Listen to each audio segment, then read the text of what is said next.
มาไหม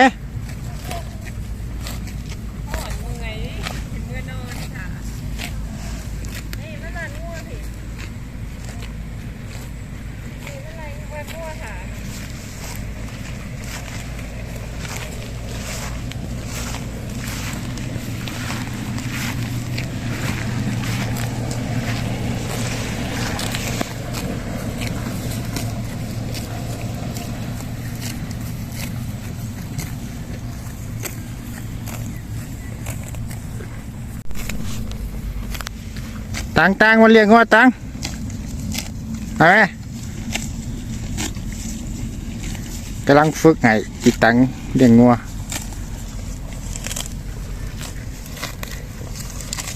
ไปไหมเอามาใกล้เรื่อยๆเลย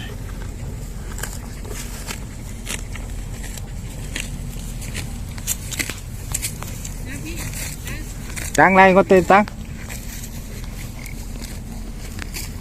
บรรยากาศกลับมาคือเก่าอีกแล้วนะบ้านมะเถาจอยมีแต่ตัวจอยๆงอนนี่มะเถาเลี้ยงงอเลี้ยงบ่ไหว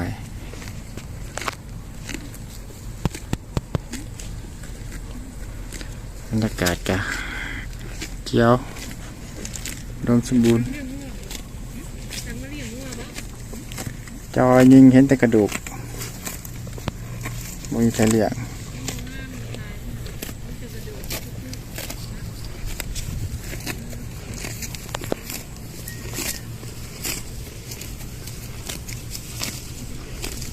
แต่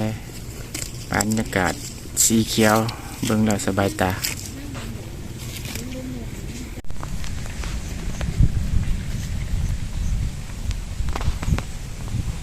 โอ้เริ่มแดดแล้วบัดนี้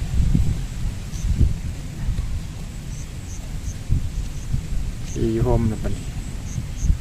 ตังตัดมันไปตังมันจะกินข้าวแล้วตังพูดตัดมัน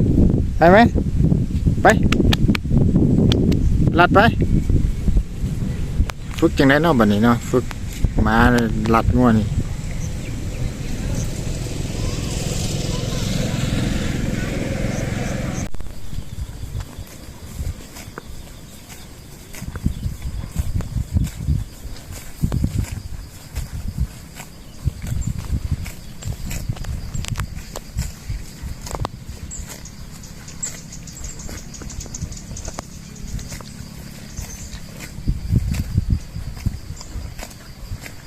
ตังลัดเจ้าหน่อยเด้อตัง